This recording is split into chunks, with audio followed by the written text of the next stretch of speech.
see lots of heads nodding.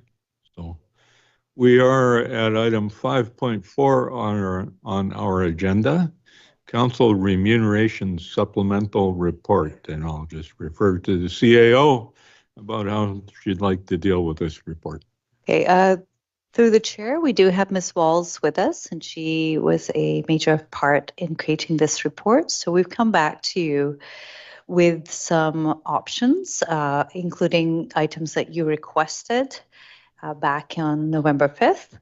So Council, I'm not sure how much detail you'd like us to go into in terms of reading out and reviewing the contents here, but we're really looking for your direction on a number of items. So you'll see in the report, there is information on parental leave and childcare, extended health, dental and vision, life insurance and accidental death and dismemberment coverage, and then how you may wish to have that included in your remuneration. So there's a number of different options, and I think what we're looking for from council is what would you like and how could we come back to you with this? Thank you.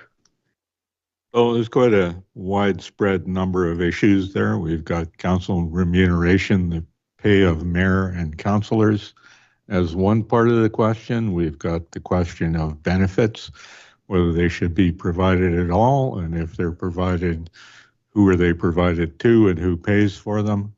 That's the second one. We've got the third item of child care or parental leave and whether that should be included or not. And other ones, what have I missed? There are some other ones, but I'd like to have an opportunity for council members to review and ask any questions. We've had a couple of days to look at the report that staff put together in a short period of time for us on this. And so I'd like to do what we've been doing, is go around the table and ask questions about the report until people are ready to make recommendations, and then probably making the recommendations on each individual concept there would probably be the most effective. It's a lot of things to deal with at one time. We don't have to deal with them all tonight, but it'd be a good idea to get more understanding and talk about the direction we want to go. So if that works for everybody, we'll start right down there at Councillor Palm, and can start with questions, and we'll go around as many times as we have to. Yes, thank you, Chair. I don't have a lot of questions. I think most of those were answered the previous time we discussed this at some length. So I will simply state my position. And that is, as far as I'm concerned, we are adequately compensated in terms of remuneration, which has increased quite greatly over a large period of time. And I didn't sign up make a great deal of money in this. It's a service to the community, and that's why I'm here. As far as benefits, I stated last time that if you are retired, you are required to pay for your benefits, which I do. So I would leave that alone and say if any individual councillor wants benefits, it should be at their cost, and then they're certainly entitled to those. The one item that I find interesting is that it states here, lastly, council has the option to include an annual pass to the recreation complex in line with staff benefits, which is valued at $607 per person or $514 for seniors.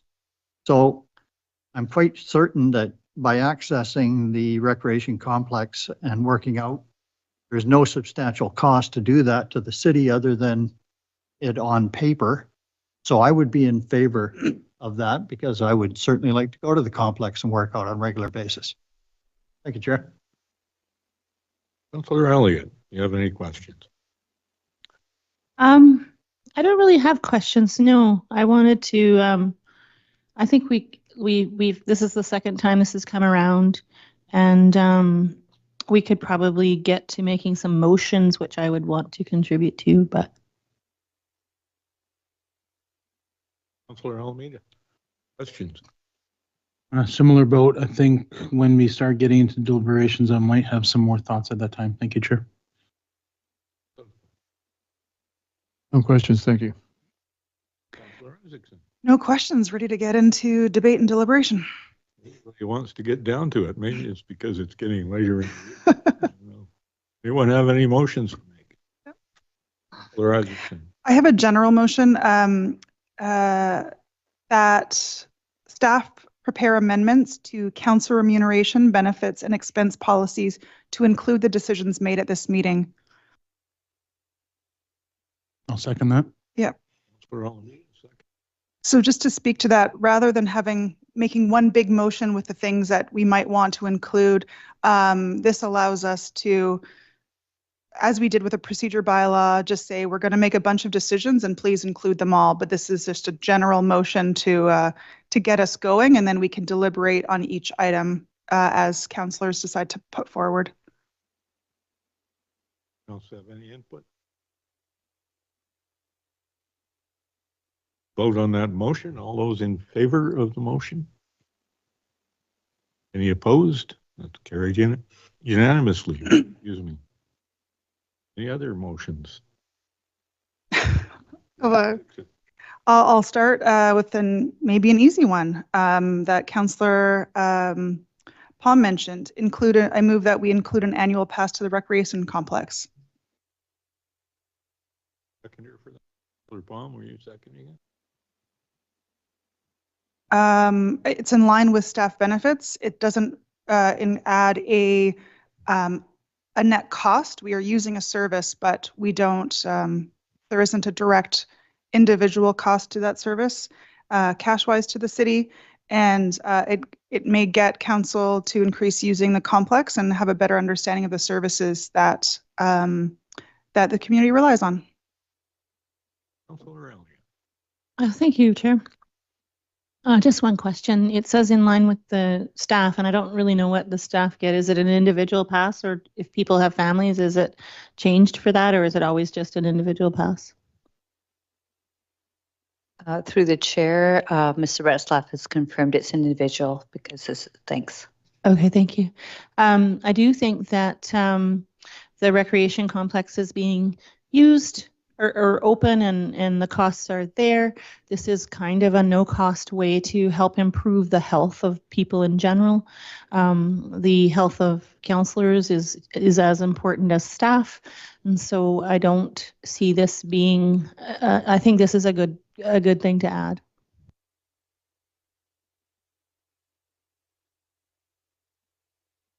Those in favor of the motion? No one opposed. That carries unanimously. Got more, but I'll pass. I can share the load. So I would move that we make our policy for council remuneration to remain the same for 2025 and 2026, and with an increase for 2027 of CPI minimum of 2, maximum of 4%. And I meant of, yeah, that's right. In 2027 and thereafter until the council of the day decides differently. But we don't have to have that part, but it just, yeah, in 2027. Through the chair, if you might repeat that for staff recording. Yeah, to prepare, yeah, so the remuneration bylaw with a remuneration remaining the same for 25 and 26, an increase in 2027 by CPI or minimum of 2% and a maximum of 4%. So if CPI is in the middle of 2 and 4, you would receive CPI. If it's more than 4, you would not get more than 4. If it's under 2, you would still get 2.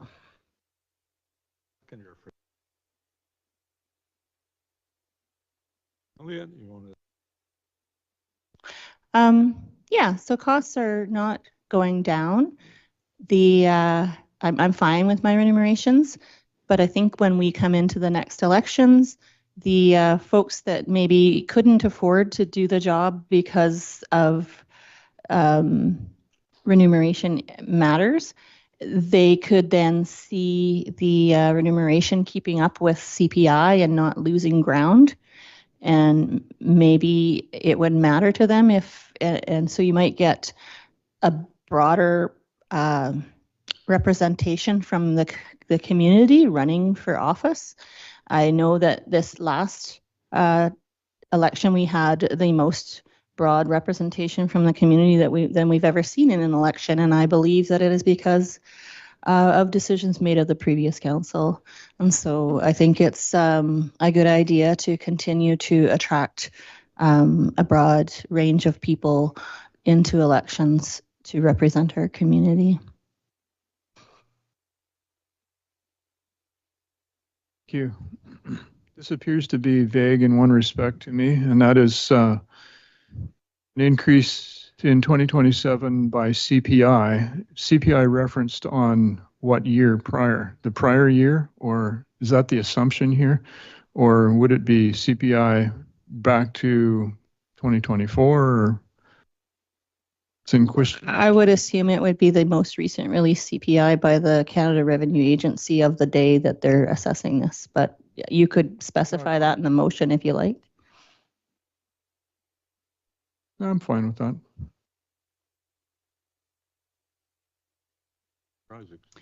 Thank you. I like this motion because it balances kind of two things. One, that current council remuneration is a little bit above average in comparison to some of our comparable communities. And each of us did enter in this job knowing what the salary was, and maybe we were expecting a potential increase annually. But given the financial challenges that we're going into, I think it's fair to hold the line for we held it last year and for the next 2 years.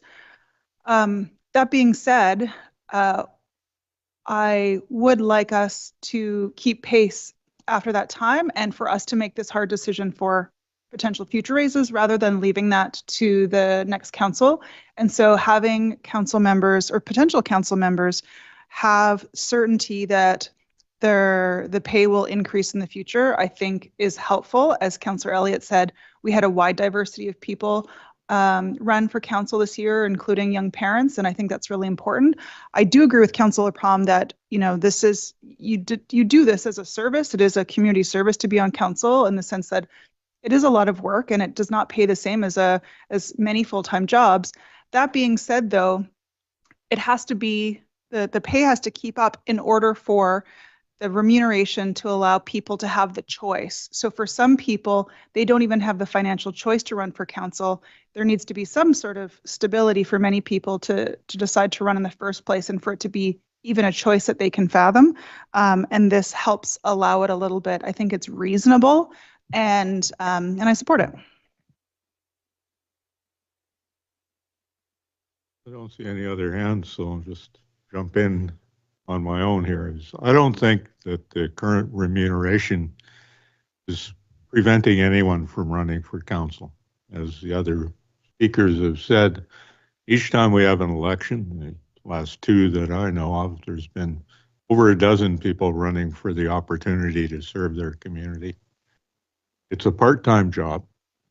You can't expect it to be anything close to full-time pay because it's a part-time job. Some people put more effort into it and more time into it than others. But I think the remuneration is good for what we do as city councilors. And I didn't run because of the dollar value of the job. As a matter of fact, I didn't look into what the pay was for it until after I'd been elected. But there we are. I think this actually puts us, it doesn't provide any increases for 24, 25, and 26, which will mean that inflation is going ahead while councillors' wages don't increase. But after that, it gives a following basically of the consumer price index and gradual increases after that. So I think it's appropriate and I will support this motion. Anyone else? All those in favor of the motion we have in front of us? Any opposed? It's carried unanimously. Councillor Isaacson. Thank you. I move that staff include provisions for enrollment in the city's group benefits plan, of which 100% will be paid by the city starting in November 2026, which is the next term, and includes options for voluntary withdrawal.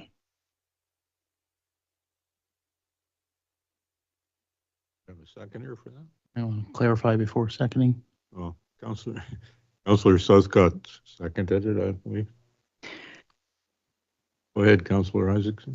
Yeah, the reasons for doing, to specify the city's group benefits plan, this is not the UBCM one specifically for councillors. It's a benefits plan that city staff are already engaged in, and so it would be matching what city staff members receive. I made this motion so that it applies to future councils and not to this one, again, because I signed up for this knowing what the remuneration and benefits were, but again, attracting a diversity of residents to run for council, again, so it can be a choice for families in an increasingly expensive society. This allows for people who may have to pull back on their hours from a full-time job to part-time hours in order to make time for this. Often when you move to part-time, you lose benefits with a job. And so this allows, again, for people who are in particular of working age, or perhaps who are retired and didn't have the benefit of paying into a plan when they were employed, allows a little bit of additional support. I think it's important to that council members have the opportunity to withdraw, and I believe that's usually how it happens. You have another provider and you can withdraw, and so if a council member is covered somewhere else, then that's great. But for future councils, again, this is not for our council, this is for future councils, it allows especially younger people who are still working, who may have to draw back on their hours for their current job, and possibly cut back on the benefits that job would have provided, allows them some certainty in knowing that their family is, that they as individuals and whatever that is covered is covered. There's a cost associated with this. I think our job is to look out for the best interest of our community, and I think the interests of our community are best served by making sure that a diversity of individuals who represent the wide range of demographics in our community feel like council is something that can work for them and their family, and this helps make that possible. Research done by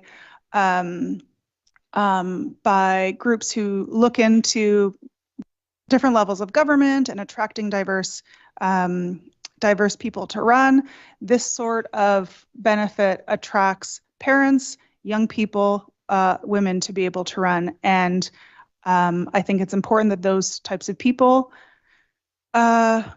see themselves as this job being possible for them. Thank you. Councillor Elliott. I just wanted Councillor Isaacson to review what's up on the help staff make sure they have it right. Okay. I mean, I didn't need the first part because I think the very first motion of tonight directs staff to provide amendments, but let's see, include provisions for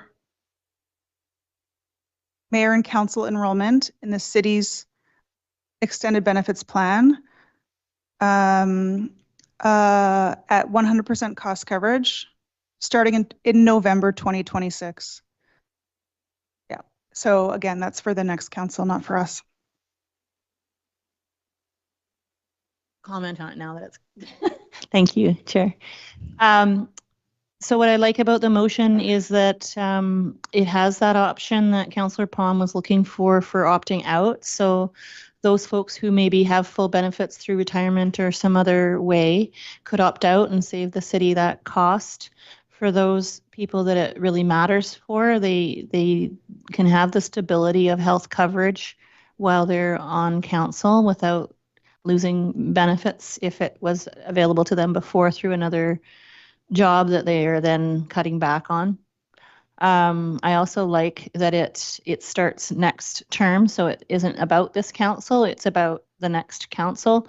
And of course, there's an election in between, and so that provides the community opportunity to make that an election issue if they wish to do so. And so I'm in support of the motion.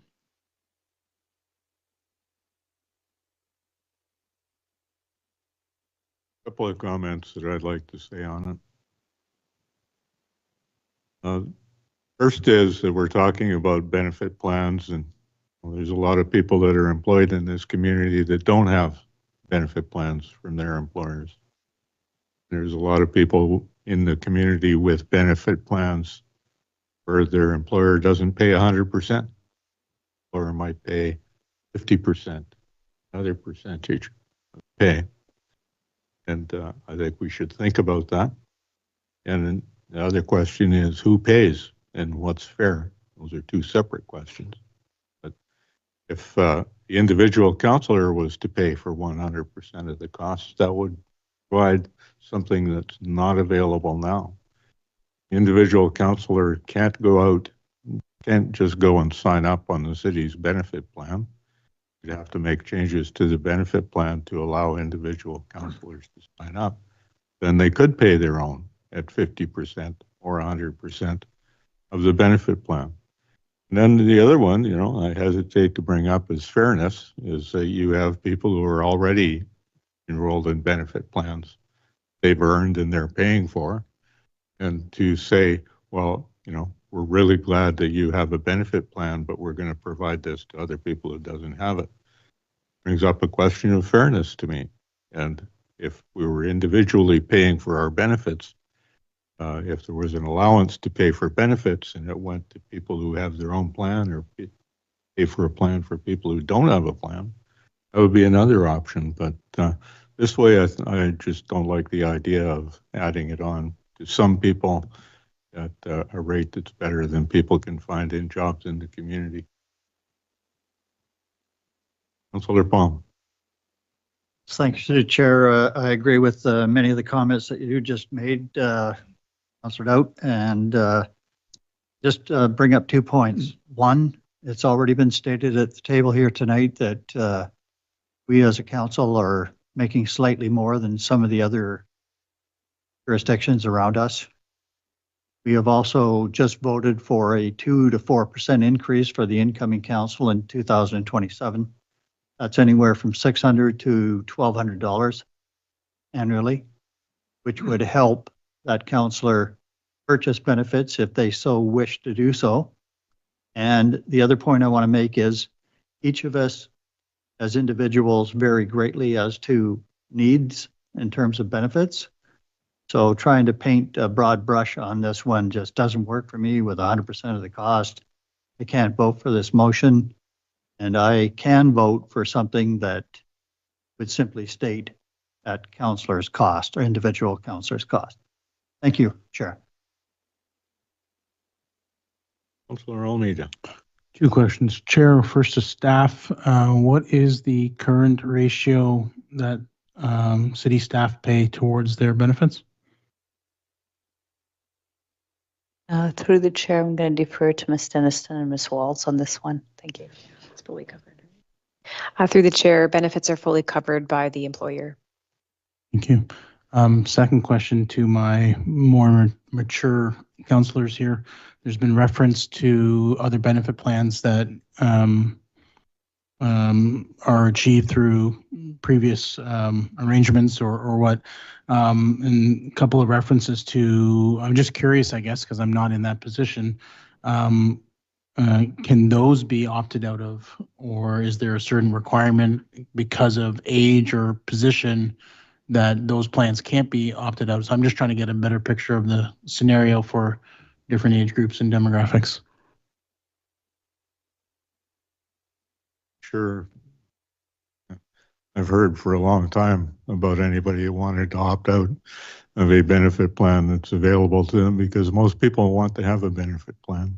And one of the things I do know is the difficulty is coming to the end of employment. If you have a medical plan, and you come to the end of employment and you lose that plan that you have with the employer, it can be difficult at times, particularly as you grow older, to get similar coverage from a new plan.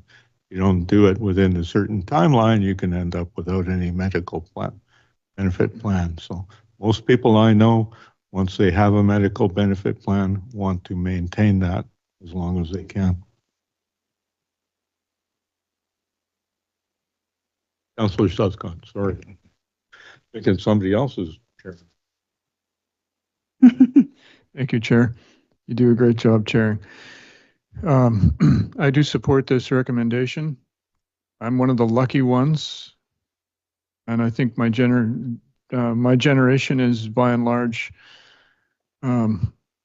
similarly lucky to have worked a job that had benefits attached to it. And then when I retired from that job, I was given the option of buying benefits as part of the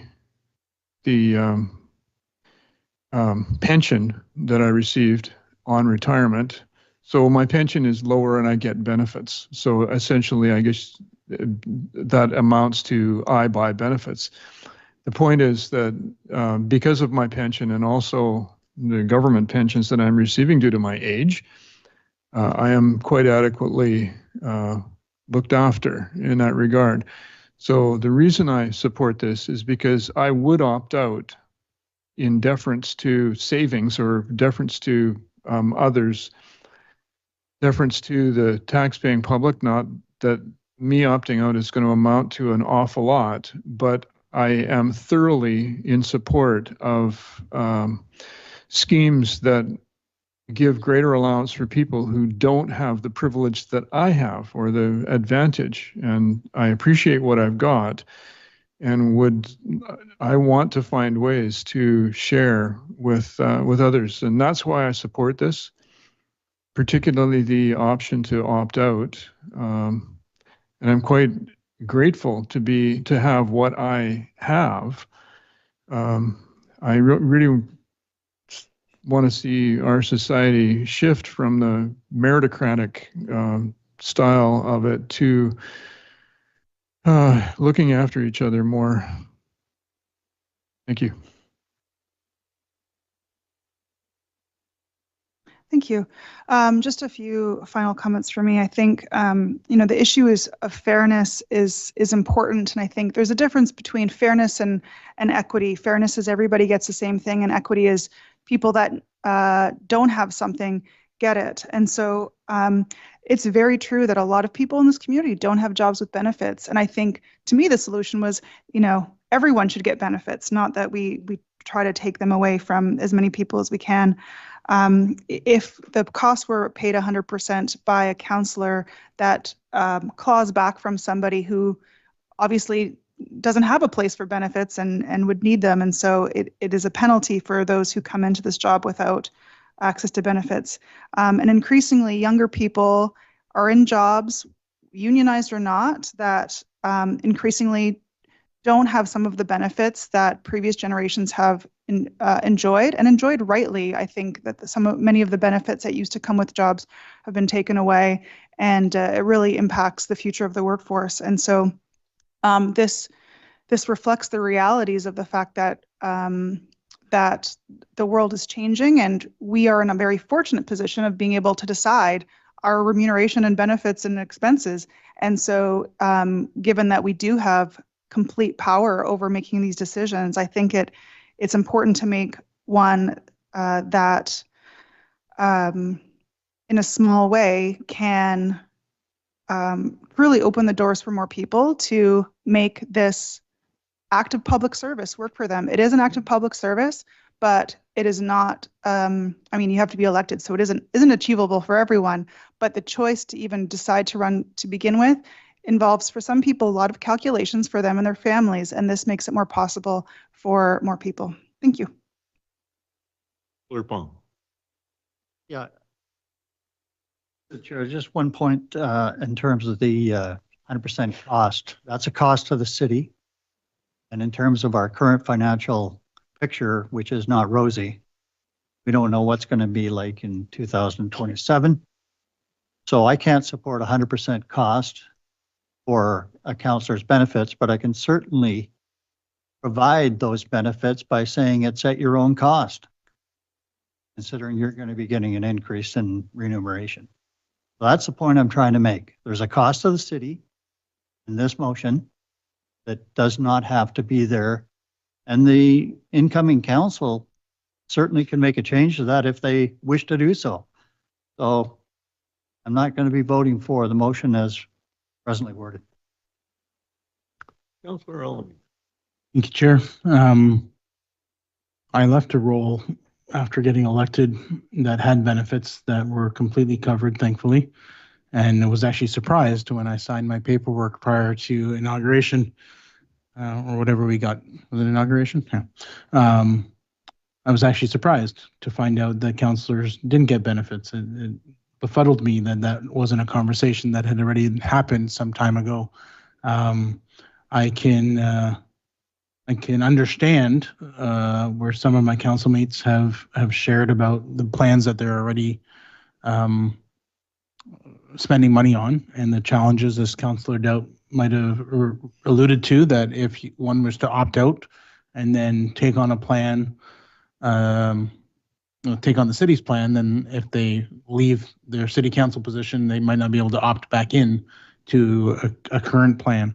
So I'm in favor of the motion as it stands, and or if we were to go more along the lines of what Councillor Palm's talking about, either we then everyone pays if you want, but we increase the salary, not the 2 to 4%, because that won't even cover this.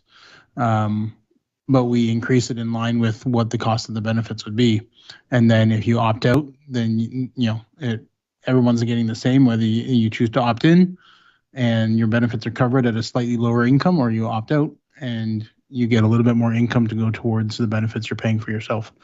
So, but otherwise I'm content with the motion as it stands.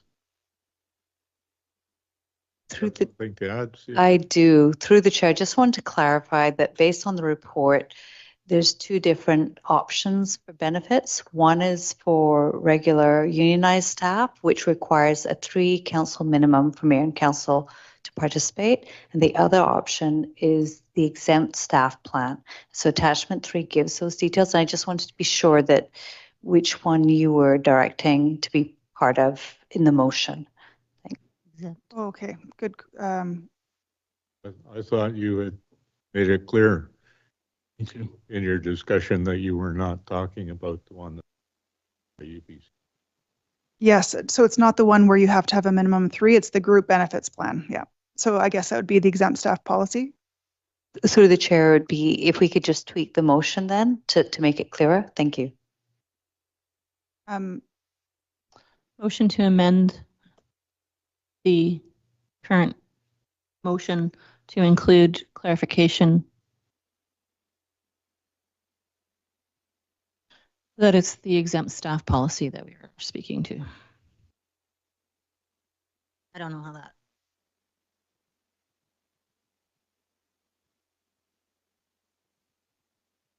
We'll second that if that works for staff. Councillor Alameda seconds it. Discussion on the amendment. Just to say that it just clarifies my original intention and what I was basing this discussion on. Up. All those in favor of the amendment? Any opposed? Councillor Palm is opposed. The motion carries. Oh, now we have the amended motion. And here's the motion. All those in favor of the motion as amended? Favor? Opposed? Palm and myself are opposed, and the motion carries. Anything else? Councillor Isaacson. Yes, I move that that staff include provisions for a reduction in remuneration for breaches of the code of conduct.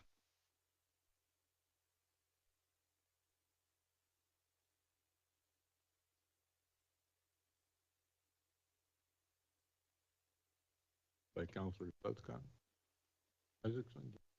Yeah, this was came out of the previous staff report that in developing the code of conduct, there are examples of times where reduction in remuneration might be a possible opportunity for sanction of a council member, and so including reference to that in the policy would align the two once the code of conduct passes. And so I'm sure these two things will be done in step with each other, and it just allows for the preparation for those things to be matched. I have a question for staff, maybe Councillor Isaacson too. Is my recollection of the previous time we discussed this motion was it was postponed until after we had our discussion on the code of conduct, which I think is coming up soon. Through the chair, if I could, Ms. Walls, are you able to chime in from where you are?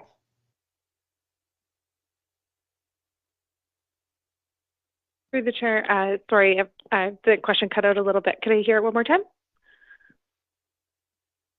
Question was that I think we had discussed this motion and the motion was put on the table at a previous meeting, and that the motion was subsequently postponed until such a time as we were discussing the code of conduct so that we could do them both together. That's my recollection of what took place. I didn't know this motion was going to be made in this way. I didn't do the research before I came, but that's my recollection of what happened. Chair, are you referring to at the last meeting or during one of the code of conduct meetings?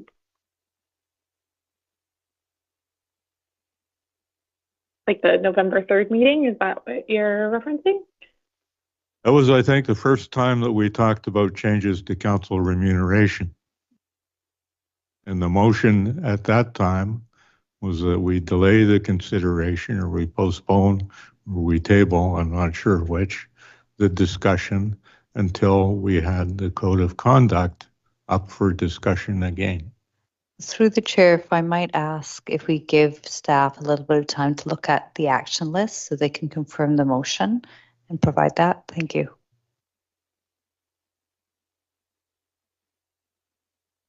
Councillor, again, lots of people want to chime in. Councillor Alameda. Thank you, Chair. I think just in reference to your question, since we are agreeing to not increase remuneration for 2025, there's probably less of a rush to get this report or these revisions done in the next month. That I'm wondering, and then so since council's staff is going to come back with a draft policy, a long draft policy of where we're at with the code of conduct, I'm thinking that having them both on the table, because we can still remove them or edit them after they come to us, I don't see a problem with having this here right now, is my feeling. Councillor Elliott. I think it's a premature motion. I think it's out of order because we're talking about a code of conduct we don't have. And so we can't actually put wording in a draft or otherwise that reflects the code of conduct that we do not have. And so I believe the motion is out of order. I'm going to write in and rule on that because I think you're right. I think it is out of order, and I probably should have ruled it out of order the first time. This is what I was trying to do with my hand. A while for my mind to get around to what we had done before. So I'm sure we'll be talking about it again, but right now I'm ruling it out of order. Right.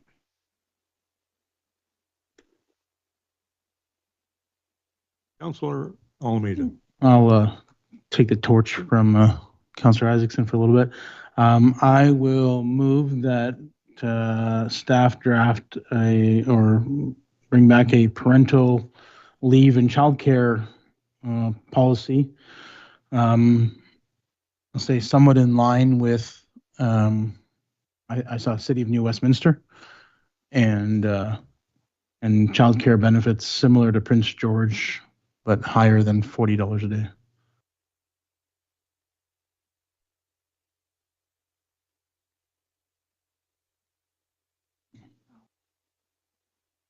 Second. I'll speak to it if it, Go ahead and let me explain and then you can decide. So, in reviewing the policies, I appreciated staff providing a couple of different examples to review.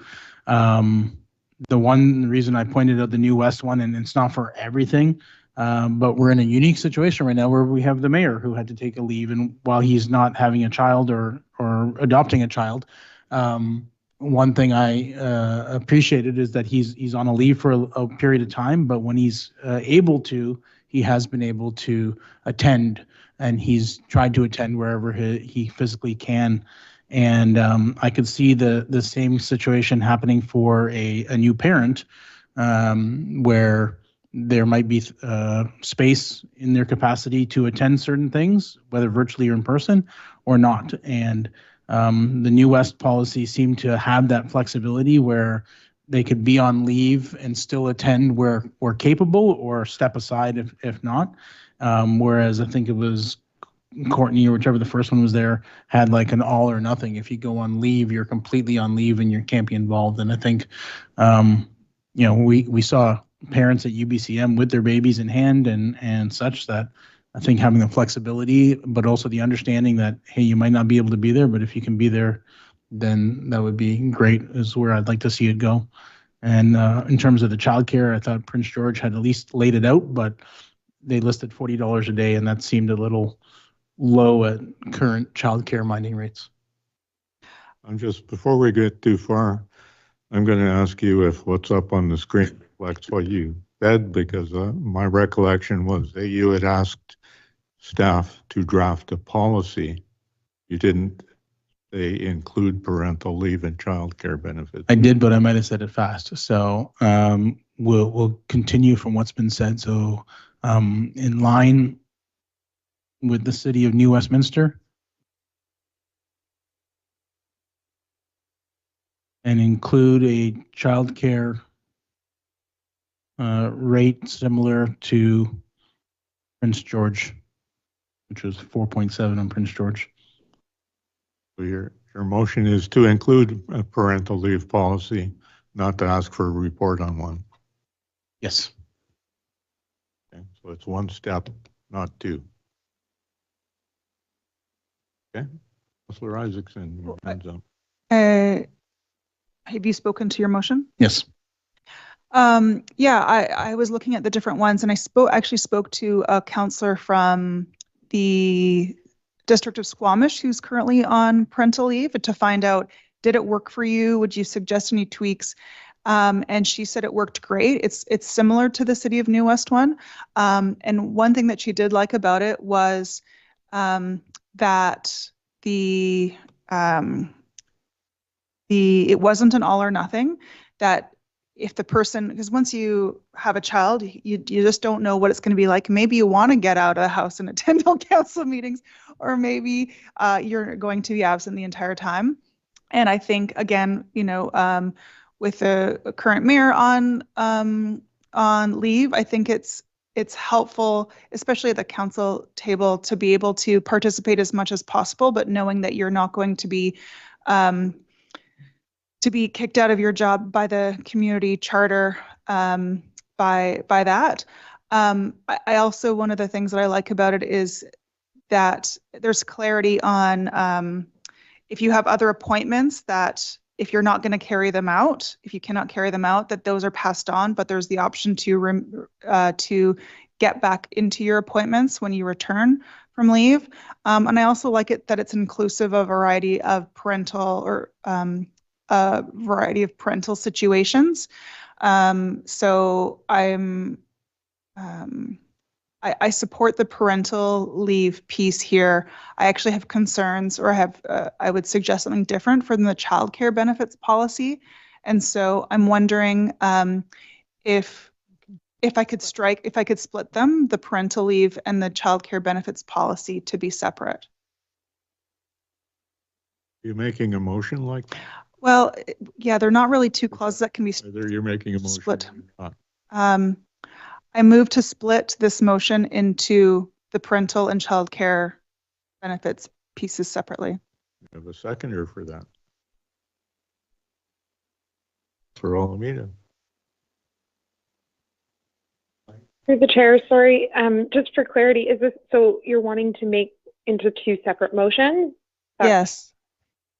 So I'm, cause yeah, for the amendment, and just as a side note, if we can just have a bit of time to put the motion on the screen when it's made, even before it's seconded, just so we make sure we get on the screen what exactly what you're wanting to say. But for this, because if we're amending that motion to make two separate motions, then we'll have to.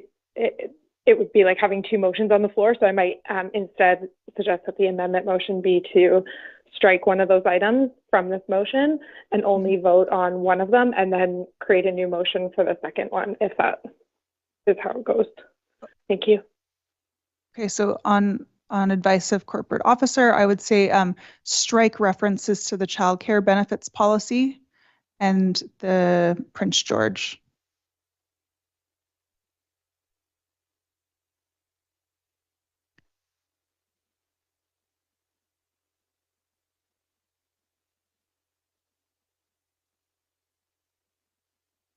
Second for discussion. Curious about what the motion would say after that amendment. It's not clear to me exactly what the remaining motion. So to be specific, then it'd be to strike and childcare. Sorry.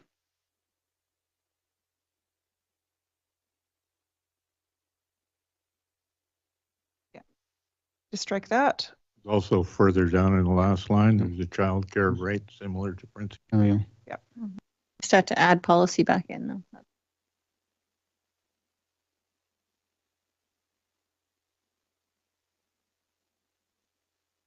There you go.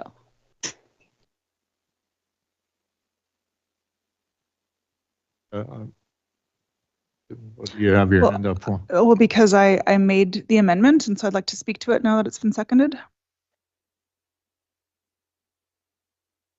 Trying to understand exactly where we are. Amendment to strike reference to child care benefits policy similar to Prince George, and also amended motion, the amended motion that staff include parental leave policy. So if we pass this amendment, the intention is that the amended motion would be that staff include parental leave policy in line with the City of New Westminster. Not draft a report on that or anything else, but that staff include a policy. That's the intention of my Are motion. you happy with that? Any discussion on the amendment? Councilor Isaacson? Yeah, just to clarify to the mover of the main motion, I would still like to talk about childcare benefits, but because I want to get into a more fulsome discussion, or I have more concerns about the way that yours was originally worded, I just wanted to separate the two. So my intention is not to not have that. Councilor Palm? Yeah, through the chair, just a point of clarification. I know that at least I believe the previous motion on benefits would not take effect until next term in 2027. Is that the case that you're suggesting for this motion as well? Actually, Councilor Alameda's motion, not Councilor Isaacson's. It has no timeline. I'm just questioning the timeline. So right now we're dealing with the amendment, which doesn't include the date. And when we get back to the main motion, I think that's a valid question.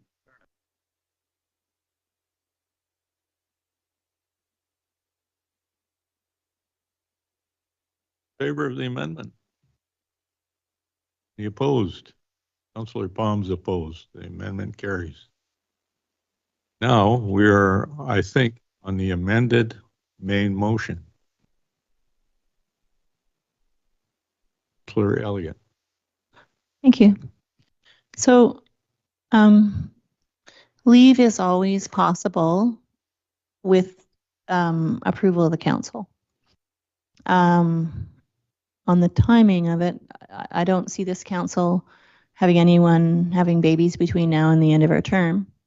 So I think it's a moot point around timing, but I mean, clarity could be added for the next council, similar to the other motions.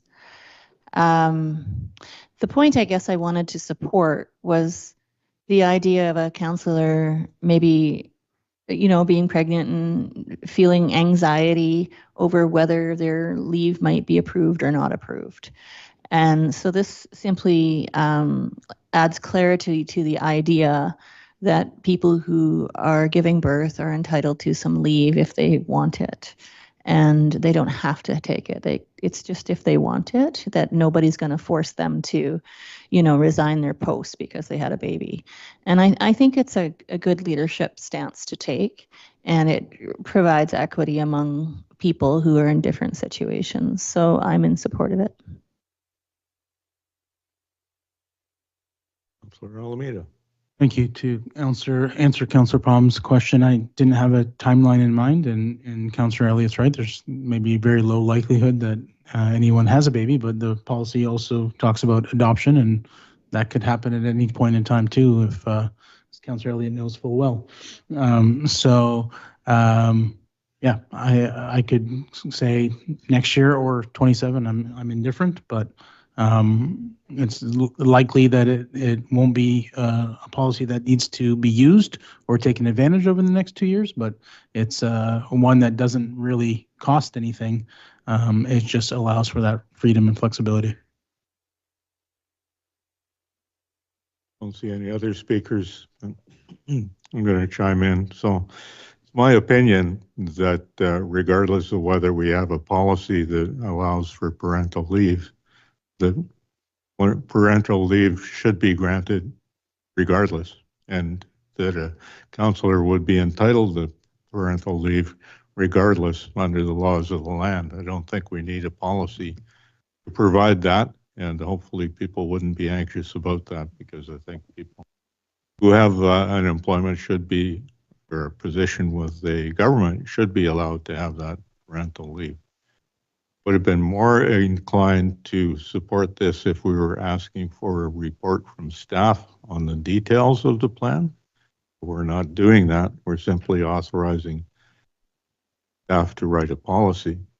And I have a concern about policies that are partial, where you can be on a leave of absence except for when you don't want to be. But you can decide when you will attend, when you might come to a council meeting because there are things that you want to vote on where your vote might make a difference, or you may opt in or opt out depending on your personal and political preferences. I would prefer to see a parental leave where if you're on parental leave, you're on leave and you come back when you're done. That's just my opinion, and I think it leaves it open for misuse of the concept of a leave, where people are partially in, partially out.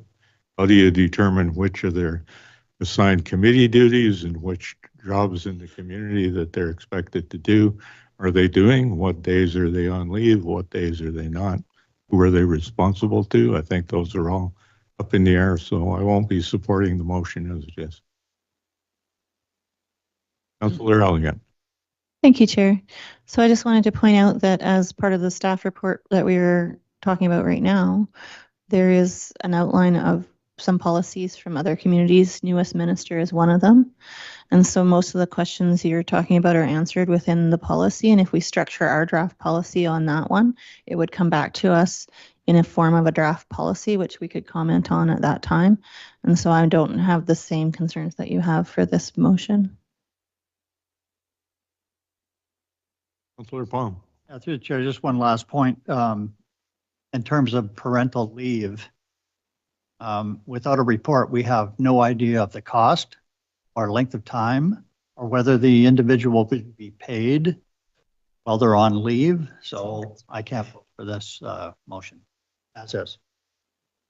Councillor Almeida.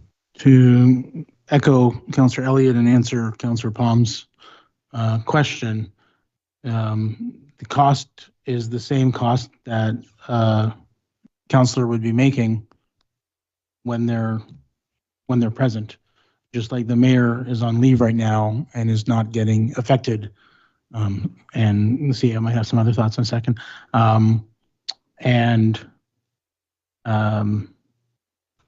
That's a cost. And then the second thing, to Councillor Elliott's point, is staff is going to come back with the draft policy. So once the draft is there, we might edit it. Like New West says 61 weeks right now, which might seem high. We might want to go with 18 or 25. Those options will still be available when the policy draft comes back. With respect, the motion doesn't include a draft policy. The motion says include a parental leave policy, Which we have to approve.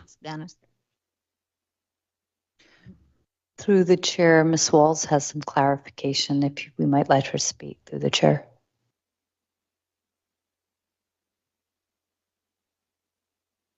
Through the chair,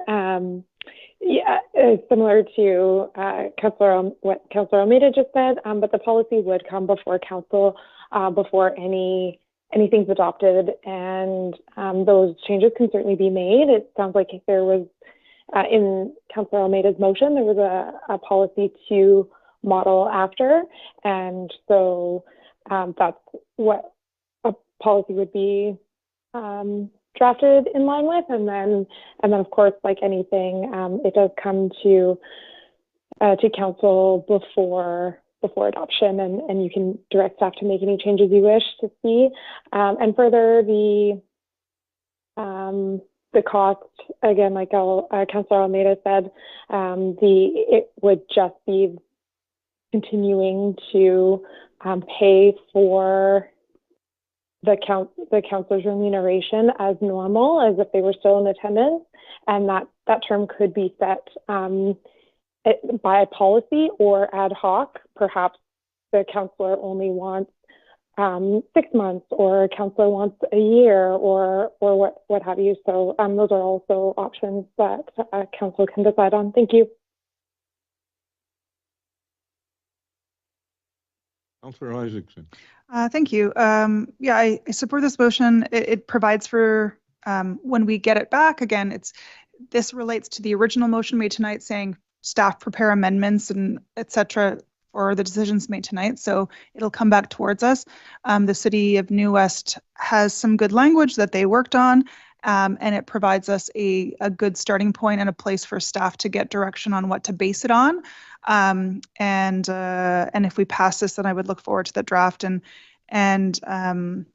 it was helpful for me to reach out to parents literally using their own municipality's parental leave policy right now, and what it made possible for them to have that policy in place, rather than relying on hopefully the support of the rest of council. But it's hard to, you can't guarantee that, and it would be very helpful for someone who is in a place in their life where they are considering expanding their family, or in some cases you can't predict it. If someone finds themselves in a situation where they are adopting because of an emergency in their family, it provides some certainty that they can continue in their role and still care for their growing family. So again, it's all part of the process of expanding this role and being attractive and possible for more different people. On the amended main motion, all those in favor? Any opposed? If opposed, the motion carries.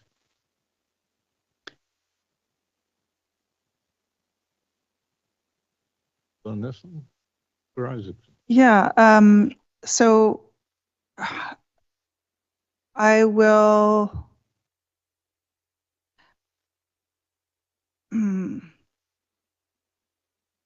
So I move that provisions in the policy ensure enough allowance in the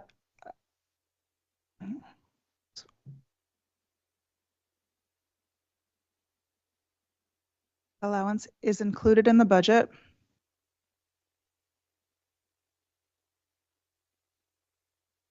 for attendance to AVICC and UBCM conferences.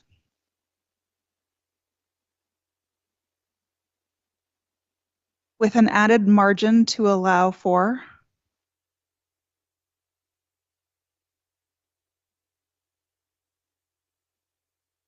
additional unplanned travel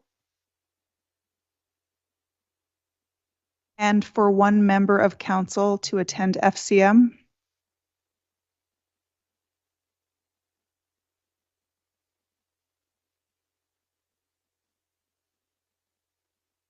I think that's it. Yeah. Specify which policy you're talking about? I think this is the expense. So the original motion tonight talked about remuneration, benefits, and travel and expenses, and so it's part of the policy package. Yeah.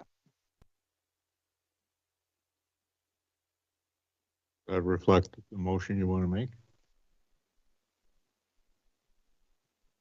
Maybe for full council attendance at the very first line.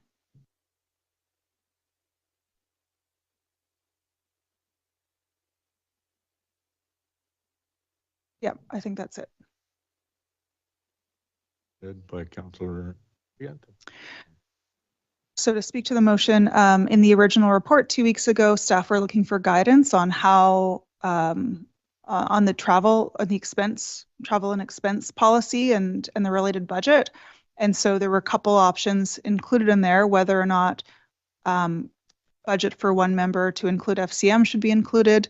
And I think it's valuable for us all to attend those. We haven't necessarily. I'm open for it being less than full council, but I wouldn't necessarily want to. So anyways, I'm open to changes to this, but I know that staff are looking for direction. And so I wanted to include this as one of the motions and providing this as a starting point. Thank you. I just kind of have a question of staff. Is policy about full attendance and so forth as it impacts the budget appropriate, or is this more appropriate to individual budget exercises? So generally we take assumptions that we're continuing the previous year's service levels, and then through the budget deliberation we decide whether that's what we actually want to do or not, if we want to change something about that. Would this then fetter the ability of us to make budget decisions in any given year, or would we just have to change the policy if we wanted to do something different? So my question is whether this is actually more of a budget exercise question than something that belongs in an overall policy. Leo, do you have an answer for that? Through the chair, I am going to ask for some help from my colleagues on our team. One of the things that I am looking at, and I'm actually, is that you do need to understand the implications of all the choices you've made. And this is why the time is good to have you consider this right now, because what we'll be doing is bringing this back in terms of, here's all the things you've asked for, here's the dollar amounts that it looks like. Ms. Denniston, I don't know if you'd like to chime in. Through the chair, that financial implication on each recommendation will be helpful in moving things forward.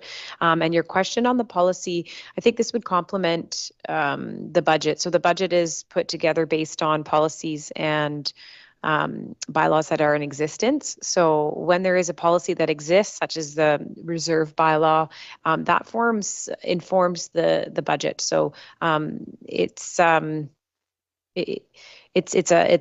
very acceptable approach to do, and I think it is a very sure way to ensure council's priorities are being carried out in the budget. Thank you. Almeida. Thank you, Chair.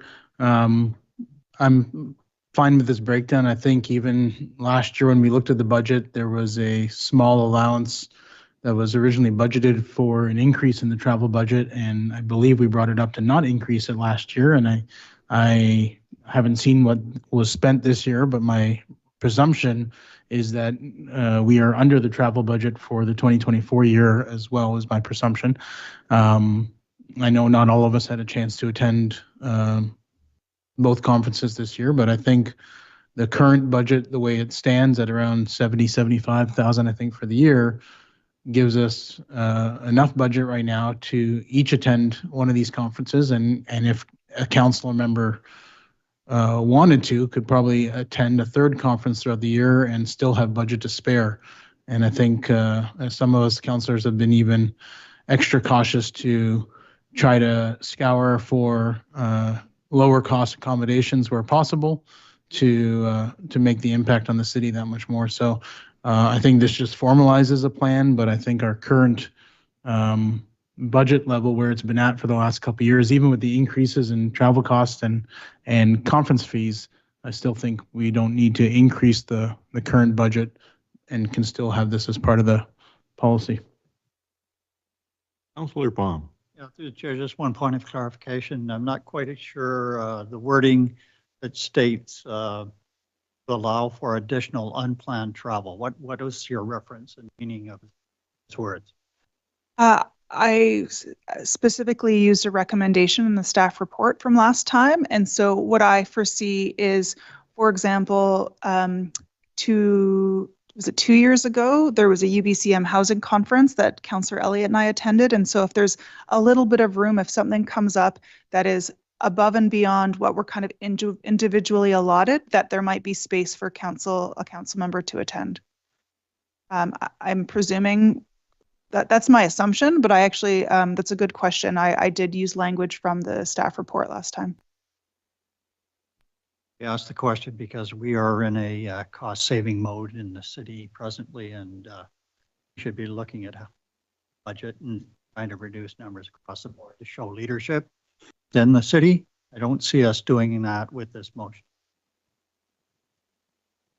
I think everybody's had a chance. I'm going to put my 2 bits worth in. Is what you see in front of you there is basically the current status quo. Is that the expectation is that most, if not all, councillors will attend the Association of Vancouver Island and Coastal Communities Conference in the spring and the UBCM convention in the fall, September usually, and go there and may attend other conferences that are planned actually through the year.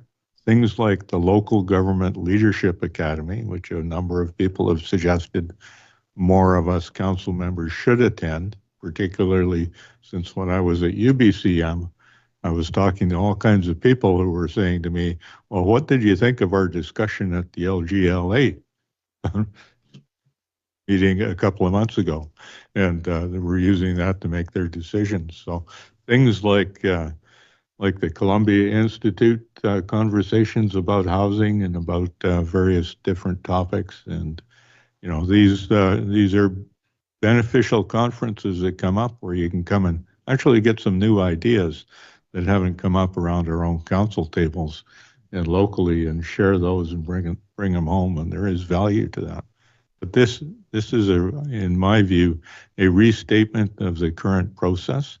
I don't think we've ever gone over budget in this, and I think most times, because people have been careful about their travel and the conferences they go to, we've ended up under budget. So I can support this, and I'd rather call it different additional conferences rather than unplanned travel. But again, we're going to get another kick of the cat before this becomes any kind of a rule. Councillor Elliott. Yeah, unplanned travel is vague, but sometimes we don't exactly know what it is that might be needed. So sometimes there might be training that is appropriate, which isn't a conference necessarily. A lot of the regional district staff attend the LGLA events every year, not just the first year of election. There is a special one that's considered training for all elected officials that happens after each election, which is fairly critical for that kind of thing. So I don't know how we make that wording reflect what our intention is. It's just that there might be things we need to do in addition to what's listed there, and we want to have a little bit of room for that. And I think currently most folks, if they're really careful with their budgets, can attend maybe 3 events depending on where they're at and what their costs are. And that's kind of what's in the budget at this time. We often maybe only attend 2 or 1, or some of us attend less than others. But advocating for the city and getting the learnings we need, or influencing, the housing conference, for example, was the first one of its kind, and it was well attended by the province, and they were looking for really good participation from municipalities. So had we not been there, we wouldn't have had that opportunity. And we don't know when those things are going to be coming up, those opportunities that the province might put out there for us to attend and have a voice. And so this is intended to have a policy around supporting council doing our work in advocacy at conferences and learning and those kinds of things. So I support the motion, even if maybe the words aren't perfect. Maybe we can come up with better words in the future, but right now I think that does the trick.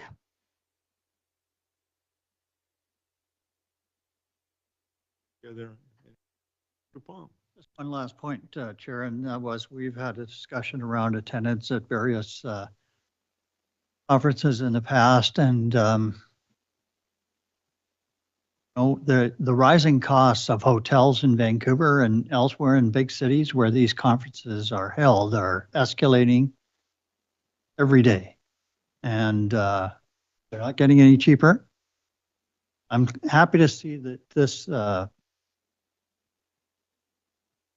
motion is formed in such a way as to cover present budget for travel expenses of council. But I caution that if you're sending full council to 2 conferences with additional travel to other events which we're asked to attend, you're going to be escalating those costs, no matter what way you look at it. So that's simply why with the word full council, I would suggest it should be limited to maybe majority of council, 4 members, so that we actually are seen as being responsive to the public and trying to cut down overall costs. That's the point I'm trying to make. But you have other ideas, so carry on. Any other hands? All those in favor of the motion? Opposed? Councillor Palm opposed, so the motion carries. Came prepared tonight. Oh yeah. So my next motion, well, I'll make it and we'll see where it goes. That the expense policy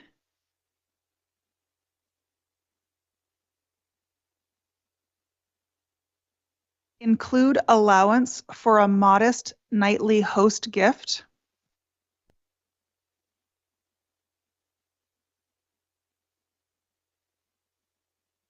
when staying for free with friends or family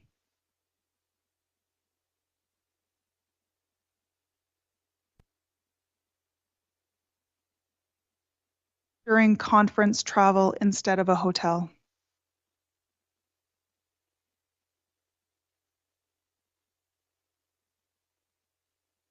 Through the chair, if I might also request that perhaps an up to amount be included for clarity, up to a certain value, if that's all right. Let's put $50 Per day? We'll just,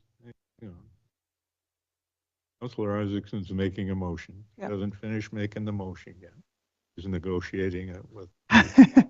Gonna wait till she's done and see if there's a seconder, and then debate. So nightly, so that would be per day value up to $50. Yeah.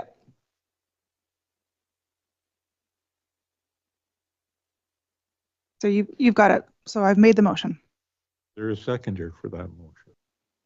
Councillor Palm? Something. People did. Speak to it? Okay, thank you. The intention is to actually address what Councillor Palm mentioned. It is really expensive, in particular in Vancouver, but also increasingly in Nanaimo and Victoria, to stay at hotels. And if we have the opportunity to stay with friends or family and want to minimize the burden on them, providing a modest amount to acknowledge. When I worked at SFU, this is something that I was able to make benefit of, and it made allowable for me to take my friend out for dinner or buy them a bottle of wine or something to say thank you for hosting me and for incurring my wrath while I'm here, and saving hundreds of dollars on hotels. So it might encourage councillors to consider that as a possibility instead of hotels. Throwing that out there for something new. Councillor Elliott. I'd like to move an amendment to strike nightly and add per event.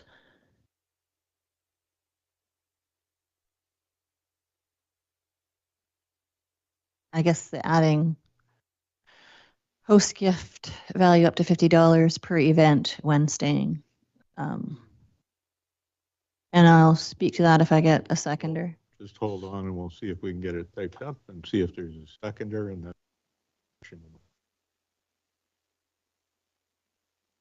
Take nightly and add per event. There's a seconder for that motion. Councillor Isaacson. Thank you. So I support the idea because it does save everybody a lot of money. When I stay with friends and family in Victoria, it does save the city a ton of money, but I think I want it to stay as a gift and not a per diem. And so I think it is good manners to provide a gift when somebody's hosting you, particularly if it's saving you that amount of money. And so I support the concept and wanted to just make sure we were talking about giving a gift, not like 4 gifts.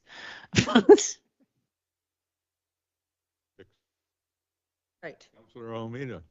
I was going to suggest a slightly different amendment just because I would agree that taking the nightly off before the host for clarity, but in the current wording, it makes it imply that it's $50 for a stay, whether it's a single night or if you're staying 4 nights or 5 nights. And UBCM is a 5-night conference, and a $50 gift for a family or friend is a bit of a slap in the face.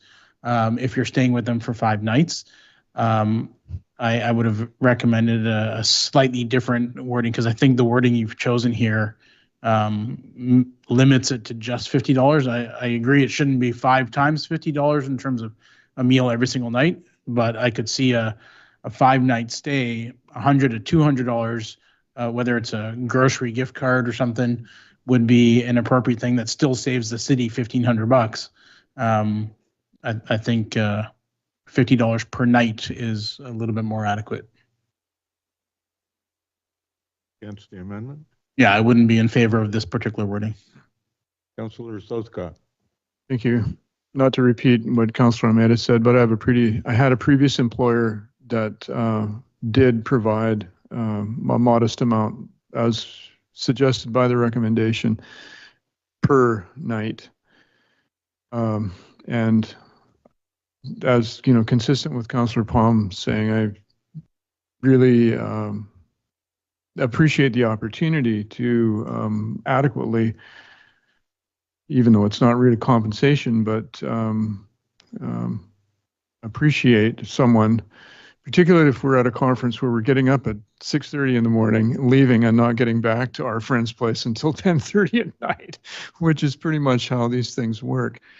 But they, I have friends who would want to accommodate me, but I would feel very reluctant to. A bottle of wine doesn't go that far. Thank you. Councillor Isaacson on the amendment. Thank you. Yeah, on the amendment, I think I don't support it. The original intent of my motion was not to give like a nightly gift. The value is a total of up to $50 per night stayed, and so and I don't think $50 is enough for a 5-night stay. So wanted to clarify my original intention and yeah, don't support the amendment. Councillor Pong. I don't really need to comment on this, but I won't support the amendment. I think $50 per night for doing away with hotel expenses is a great idea.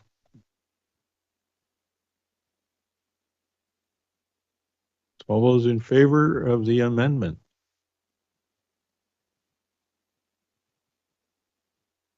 Those opposed? The amendment is defeated. Councillor Alameda. Thank you, Chair.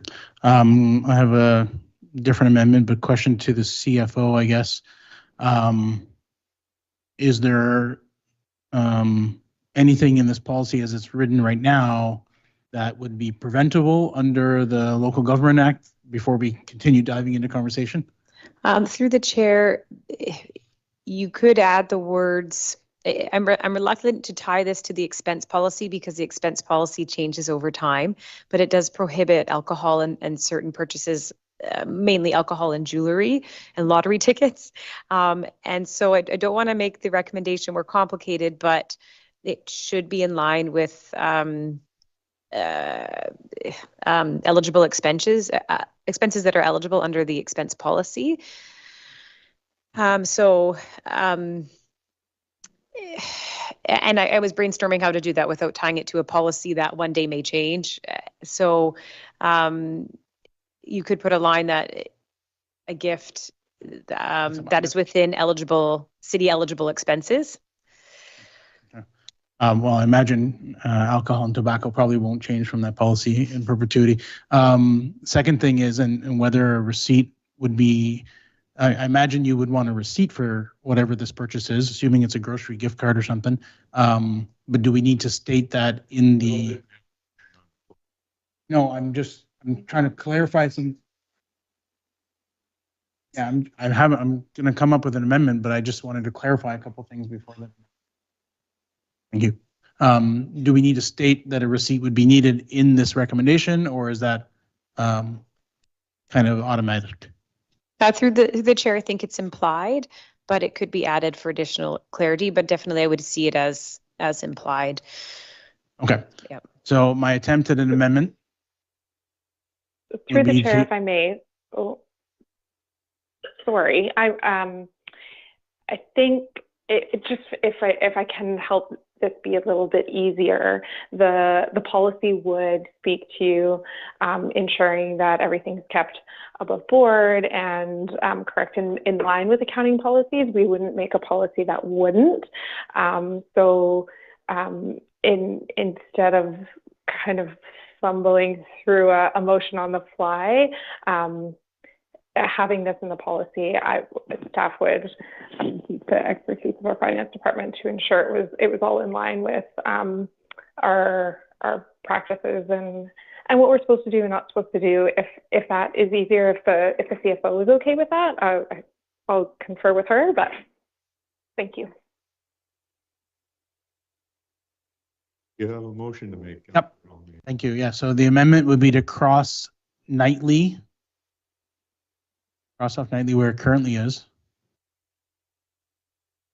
And then after $50 to put per night. And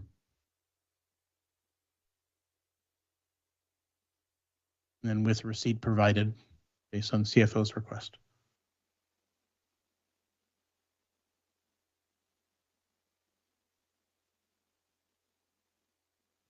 Is that the amendment you want to make? I think that'll work. Seconder for that amendment?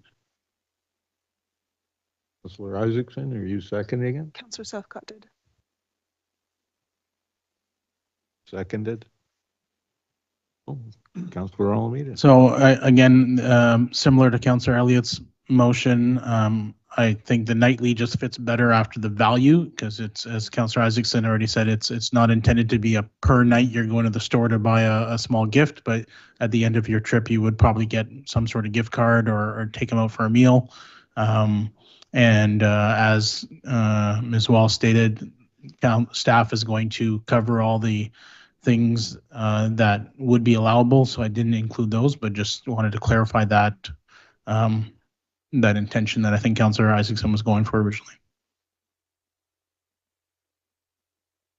Thank you.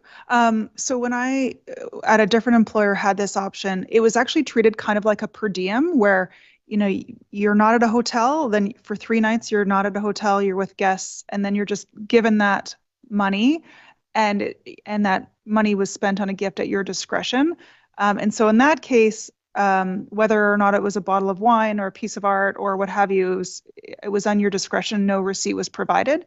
I compared a little bit to our current per diems, where I might have a really cheap dinner with a glass of wine, and my wine's covered within that per diem because I, had a cheaper meal, and I don't provide my receipts on my every meal I get. It's much easier for staff to say per diem, this is what you get for how many days you're away for meals that are not covered by your conference. So, anyways, so that was kind of my intent. Receipting it might be an additional burden for staff, but it also means that people who provide cheaper gifts don't have to be reimbursed as much. So like, I'm kind of here nor there. I think there's more flexibility if it's treated like a per diem. And I don't know if that's possible. It's how it was with a previous employer of mine, but I'm also fine with this amendment. Kind of here nor there for me. The other hands, Councillor Palm, did you want to speak on this? Yeah, just, considering this motion is reference to conferences and UBCM being probably the longest at 5 days, I'd like to see some reference to a maximum of $200 for the 4 nights. Something to that effect, so you can't stay for an extra few days at somebody's house and think you're going to pay $50 a night. You got to be realistic here, and I'd like to limit the expense. Oh, we're having fun with amendments tonight, so you can make one too if you want to. Right, nightly, and add 50 up to a maximum of 200. Is that an amendment on the He's making an amendment to your amendment, I think. Yes, I am. He's doing. What's your amendment to the amendment? Well, it's getting convoluted now, but to strike nightly and say after $50 up to a maximum of $200 for a total stay, something to that effect. I'm not sure how the best way to word it is there.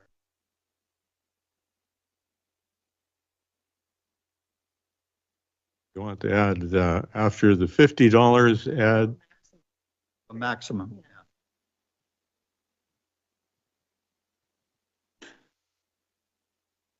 I think if your amendment to the amendment passed, it would read strike nightly and after $50 add per night to a maximum of $200 for the host gift with receipt provided. That is correct. Any more discussion on the amendment to the amendment? Second it? That's good. You should have a seconder before we. I'm trying to reduce discuss it. everything just to $50. Thank you. Thank you for helping. Okay, I don't see any other hands up. All those in favor of the amendment to the amendment? Passes unanimously. Now, for the amended amendment. Councilor Elliott. Thank you. I like that it says with a receipt. I like that it's an intention, that it's an actual gift, and that you wouldn't receive any more money than what you spent. If you can choose a gift that's less, that you think is appropriate for your host, and that's what you get reimbursed. I don't want to add a different per diem through this policy, so I'm okay with this amendment. Any those in favor of the amended amendment? Any opposed? That's carried Sure, never had. unanimously. And now we're back to the amended recommendation. Yeah, amended motion. You amended. It's only one. You had an amendment to the amendment. Now we- Amended main motion. The amendment. So now we're on the main motion as amended. There I you don't go. want to get that wrong. Okay, could we vote on it? All those in favor of the motion as amended? Any opposed? That's carried unanimously. First one of these, I think, that's carried unanimously. Is there anything else under 5.4? Oh, one more. Who's, I can email this to the person who's typing or who's typing. Okay.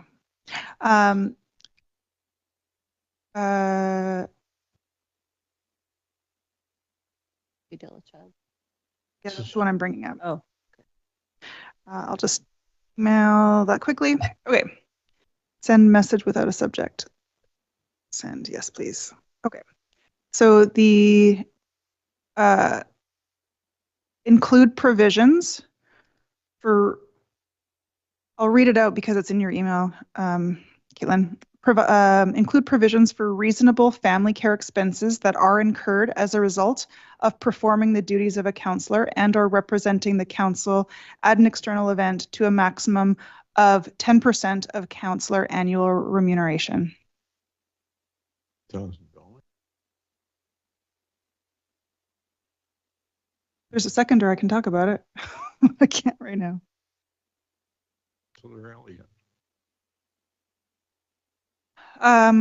So was there a seconder, Chair? Mhm. Okay, thank you. All right. So I was looking at family care expense policies in other communities, and there are some that have a daily amount but didn't specify a maximum. And I think maximum would provide clarity for everyone involved. I included the word family care instead of child care because there may be situations where a member of council has a spouse with dementia and they require making sure that that person is cared for, or you know, so it's not only necessarily child, sometimes it's parents, whoever you have responsibility over. And then looking at maximums, I saw one community had a maximum of 2,000, one community had a maximum of 3,300. And so the reason that I put 10%, it was an easy number that kind of matched up with those two other policies. I'm not stuck on this 10% whatsoever.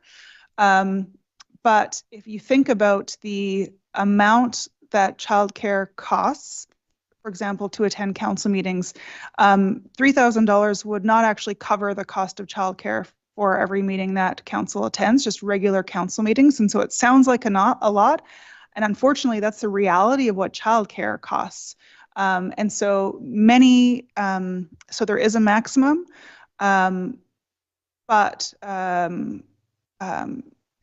that maximum can be stretched depending on who the council member is able to get to watch their children if they need that watching. It doesn't require them to have childcare, but it provides that a bit of certainty for someone for whom access to childcare is something that would cause them to be able to consider whether or not they could be on council.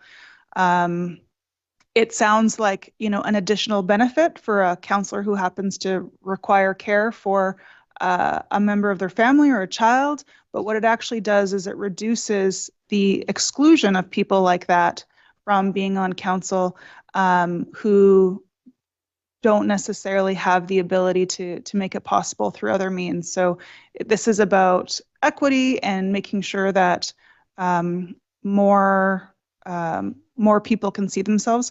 My intention, and I forgot to add this in here, was for it to start in November 2026. So again, this is a benefit for future council members. But you know, there are 2 members on council who do have young children, and so, you know, they can speak to that. But yeah, it sounds like a lot, and that's the true cost of having children today. And again, want to make sure that being on council is something that people of a wide variety of situations can see themselves in. Thank you. Thank you, Chair. I'm Oh, Elliot. Elliot, sorry, I heard Almeida. Sorry. Go ahead. Thank you, Chair. Thank you, Councillor Almeida, for your patience. So I was a little bit curious about the 10%, but I see where you're coming from there. I would have been a little more comfortable having it based on an already existing policy because they have a lot in, they answer a lot of questions that this motion maybe doesn't, and that leaves me thinking about a lot of things that, like, do we need receipts? Is there, you know, what kind of, is it a reimbursement of expenses based on receipts? Is there a maximum per day or whatever attached? And then the other concern I have is this one says incurred, performing duties from an external event. And so that would mean that folks who very well may need a babysitter to attend an evening council meeting might not be able to get their childcare covered because it isn't external, it's an internal event. And so I'm wondering if that was the intention of that wording or I'm reading it wrong. So I just have some questions about the intention of the motion.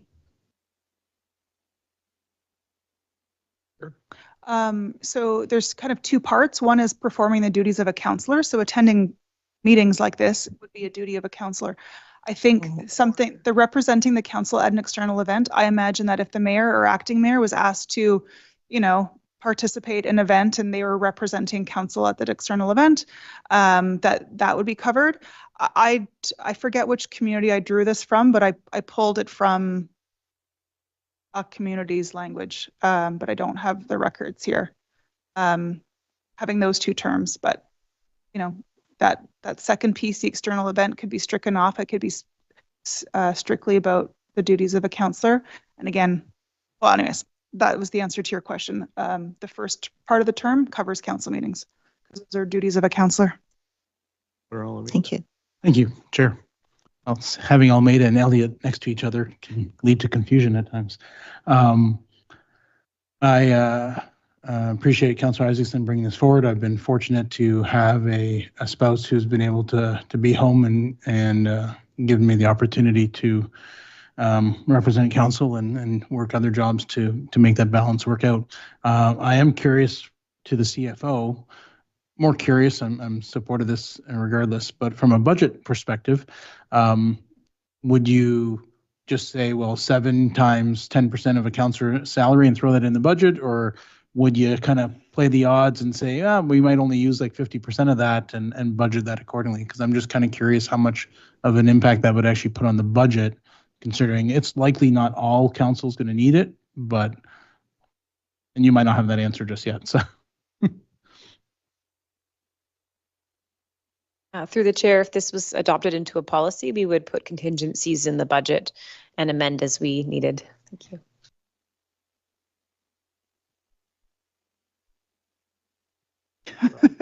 I'm waiting for more people. So I think it sounds really generous, but I think the likelihood of, maybe on average 2 councillors might need it a year. I'm thinking hypothetically. And so what would the true cost of the city be? And so that could be, say $6,000 a year. And if that provided, again, for someone considering whether or not running for council would work for them and their family, it makes it possible at a relatively small expense to the community. And again, I think that it's in the interest of the community to have a wide variety of people attracted to running for council. And I'm not speaking for myself because I don't have family care responsibilities, but I know, with current members on council and speaking to friends on other councillors with children, especially those without a spouse, it is a challenge. I remember wanting to encourage someone to run for council who had a younger child, and I was trying to help her envision how it would be possible. I'm like, okay, there's going to be 10 of us. We'll be surrounded. We'll always offer childcare. We'll find a way. We'll make meals. And it was trying to come up with a way to convince a person with a child, just one child, to run for council. And this provides a little bit of that community care built into council policy. Councilor Elliott. Thank you. So, I think, so when I started on council in 2018, I did have 2 small children. And without the support of my family, I never would have made it. And I am a single parent. I don't have another adult at home. I could have really used some help at that point. My children have gotten a little older. Things are a little bit different for me now. I think I want to make an amendment to this motion that indicates that we would start in November of 2026, similar to some of the other stuff. I think it's good leadership for the future councils. And I'm not suggesting we change those expenses at this point because we're trying to find ways to lower our budgets. And so I want to make this a future consideration for future councils and put that in there and provide that leadership and have it be starting with some of the other amendments that we are, or policies that we're creating for the future. What exactly is the amendment you want to make? To add, starting in November of 2026.